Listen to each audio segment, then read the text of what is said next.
2nd Esdras, chapter 13, and it reads, And it came to pass, after 7 days, I dreamed a dream by night, and lo, there arose a wind from the sea, that it moved all the waves thereof. And I beheld, and lo, that man waxed strong with the thousands of heaven. And when he turned his countenance to look, all the things trembled that were seen under him. And whensoever the voice went out of his mouth, all they burned that heard his voice, like as the earth faileth when it feeleth the fire. And after this I beheld, and lo, there was gathered together a multitude of men, out of the number, from the four winds of the heaven, to subdue the man that came out of the sea. But I beheld, and lo, he graved himself a great mountain, and flew upon it. But I would have seen the region or place whereout the hill was graven, and I could not. And after this I beheld, and lo, all they which were gathered together to subdue him were sore afraid, and yet durst fight. And lo, as he saw the violence of the multitude that came, he neither lifted up his hand, nor held sword, nor any instrument of war.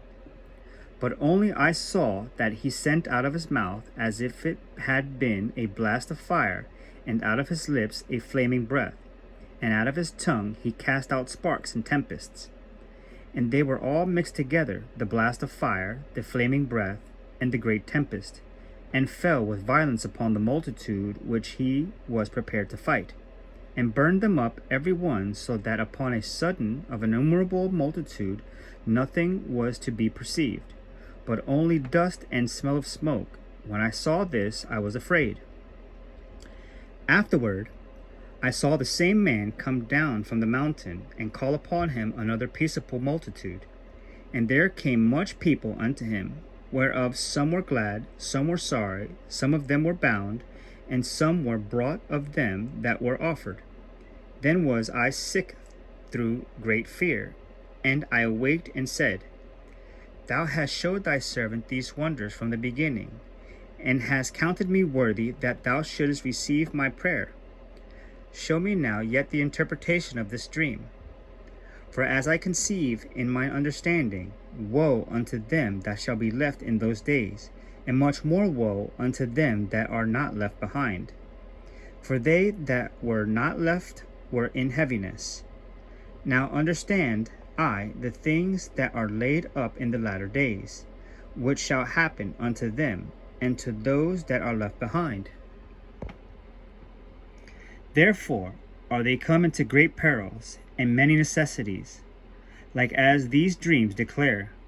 Yet is it easier for him that is in danger to come into these things, than to pass away as a cloud out of the world, and not to see the things that happen in the last days. And he answered unto me, and said, The interpretation of the vision shall I show thee, and I will open unto thee the thing that thou hast required. Whereas thou hast spoken of them that are left behind, this is the interpretation. He that shall endure the peril in that time hath kept himself, that they that be fallen into danger are such as have works and faith toward the Almighty. Know this therefore, that they which be left behind are more blessed than they that be dead. This is the meaning of the vision. Whereas thou sawest a man coming up from the midst of the sea, the same is he whom God the highest hath kept a great season, which by his own self shall deliver his creature, and he shall order them that are left behind. And whereas thou sawest that out of his mouth where came a blast of wind, and fire, and storm, and that he held neither sword nor any instrument of war, but that the rushing in of him destroyed the whole multitude that came to subdue him. This is the interpretation. Behold, the days come when the Most High will begin to deliver them that are upon the earth.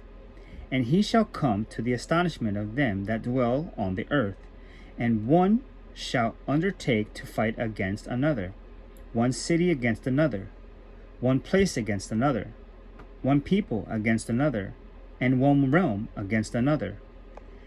And the time shall be when these things shall come to pass, and the sign shall happen, which I showed thee before, and then shall my Son be declared, whom thou sawest as a man ascending. And when all the people hear his voice, every man shall in their own land leave the battle that have one against another.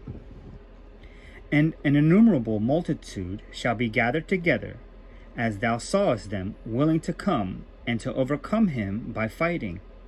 But he shall stand upon the top of the Mount Zion, and Zion shall come and shall be showed to all men, being prepared and builded like as thou sawest the hill graven without hands. And this, my son, shall rebuke the wicked inventions of those nations, which for their wicked life are fallen into the tempest, and shall lay before them their evil thoughts, and the torments wherewith they shall begin to be tormented, which are like unto a flame. And he shall destroy them without labor by the law which is like unto fire. And whereas thou sawest that he gathered another peaceable multitude unto him, those are the 10 tribes which were carried away prisoners out of their own land in the time of Hosea the king, whom Salmansar the king of Assyria led away captive, and he carried them over the waters, and so came they into another land. But they took this counsel among themselves, that they would leave the multitude of the heathen, and go forth into further country, where never mankind dwelt, that they might there keep their statutes, which they never kept in their own land. And they entered into Euphrates by the narrow passages of the river. For the Most High then showed signs for them, and held still the flood, till they were passed over.